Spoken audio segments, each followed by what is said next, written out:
এই যে ছোট্ট শিশু দেখতেছেন, এও কিন্তু আন্দোলনে শরিক হয়েছে। সে পানিগুলো নিয়ে মিছিলকারীদের দিকে, আন্দোলনকারীদের দিকে যাচ্ছে তাদেরকে সহায়তা করার জন্য। আপনারা জানলে আশ্চর্য হবেন বা খুশি হবেন যে ছাত্র জনতার সাথে যোগ দিয়েছে সমস্ত মানুষ। তারা বড় মিছিল নিয়ে ঢাকার প্রান্ত থেকে, অদূর প্রান্ত থেকে তারা ঢাকার শহীদ মিনারের দিকে তারা ঢুকতেছে আন্দোলনকে সাপোর্ট দেওয়ার জন্য। অনেক বড় মিছিল নিয়ে তারা যাচ্ছে। আপনারা দেখবেন সবার হাতে তাদের প্রোটেক্টের জন্য বাঁশ রয়েছে, বিভিন্ন কলাকৌশল রয়েছে। আপনারা ছোট বাচ্চাকে দেখলে খেয়াল করবেন যে সে মিছিলকারীদের মাঝে পানি দেওয়ার জন্য খুবই তড়িৎ গতিতে নিজভাবে কষ্ট করে যাচ্ছে।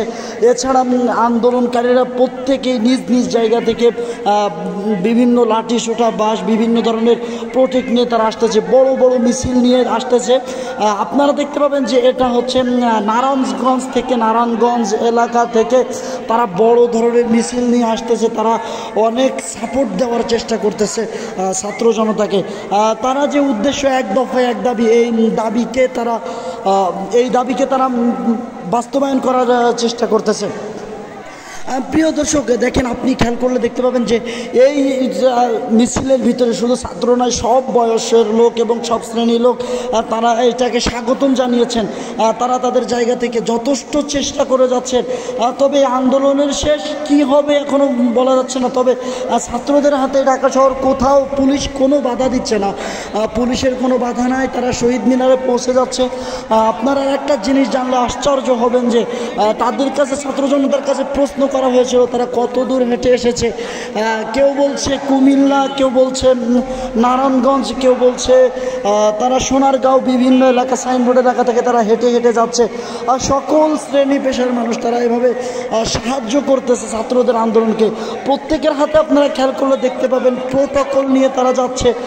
কোনো ধরনের বাধা যদি আসে তারা এই বাধাকে উপেক্ষা অবশ্যই করে তাদের যেই প্রোটেস্ট আসে তারা সেটা দিবে। সকাল থেকে এইভাবে মানুষ দলে দলে দলে দলে রাজধানী অভিমুখে, শহীদ মিনার অভিমুখে, গণভবন অভিমুখে চলতেছে। প্রত্যেকে প্রোটোকল নিয়ে চলতেছে। শুধু তাই নয়, মাদ্রাসা শিক্ষার্থীরা এর সাথে যোগ দিয়েছেন। প্রত্যেক শ্রেণী পেশার মানুষ সকাল থেকে নিয়ে তারা এভাবে হাঁটতেছে। আর একটা জিনিস খেয়াল করলে দেখা যাবেন, এই চিত্রটা হচ্ছে ঢাকা মুন্সিগঞ্জ এলাকার ধোলাইপাড় এলাকা থেকে। এই চিত্র হচ্ছে ধোলাইপাড় এলাকা থেকে তারা এভাবে মিছিল নিয়ে আসতেছে। আপনারা এটাও খেয়াল করলে দেখতে পাবেন যে তাদেরও মিছিল রয়েছে। এই মিছিলে যোগ দিয়েছেন সর্বপ্রকার মানুষ একইভাবে, সবাই সবার প্রোটোকল নিয়ে যে যেভাবে পারতেছে নিজেকে রক্ষার জন্য সবার হাতে বাস রয়েছে। আপনারা একটু খেয়াল করলে পিছন থেকে দেখতে পাবেন যে মানুষ হেঁটে হেঁটে আসতেছে। তারা দলবদ্ধ হয়ে যদিও না আসতেছে, তারা একের পরে এক আসতেছে। তবে তারা যে কোনো সময় যে কোনো ধরনের অঘটন যদি ঘটে তাহলে তারা সেটা প্রস্তুত নেবে। এবং পুলিশ তাদেরকে কোনো প্রকার বাধা দিচ্ছে না। সাইনবোর্ড এলাকা থেকেও পুলিশ বাধা দিচ্ছে না, যাত্রাবাড়ি এলাকা থেকেও পুলিশ বাধা দিচ্ছে না। এছাড়া যে কোনো প্রান্ত থেকে যদি ঢাকা অভিমুখে কেউ ঢুকতেছে, পুলিশ তাদেরকে কোনো প্রকার বাধা দিচ্ছে না।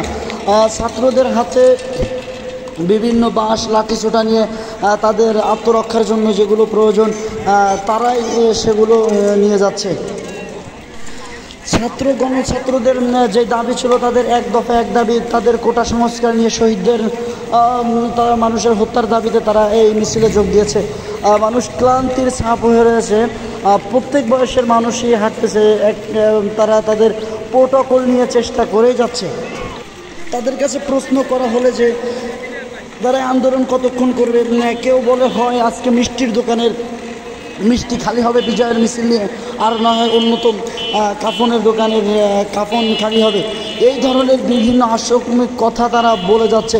আপনারা খেয়াল করে দেখেন, সবাই যদিও ছড়ানো ছিটানো, কিন্তু ছোট ছোট দলবদ্ধ হয়ে তারা এগিয়ে যাচ্ছে ভাইয়ের হাতে ভাই কাঁধ দিয়ে। তবে এটাই ছিল আজকের এই পর্যন্ত সর্বশেষ সংবাদ। প্রত্যেকটা আপডেট পেতে আমাদের চ্যানেলটি চোখ রাখুন এবং শেয়ার করে ছড়িয়ে দিন আপনি আপনার ফেসবুক আইডি, টুইটার, ইনস্টাগ্রাম বিভিন্ন আইডিতে। এই ছিল এখনকার সংবাদ এবং বিস্তারিত নিয়ে এরপরে আবার আসতেছি। হালাল ধ্বনি, ঢাকা।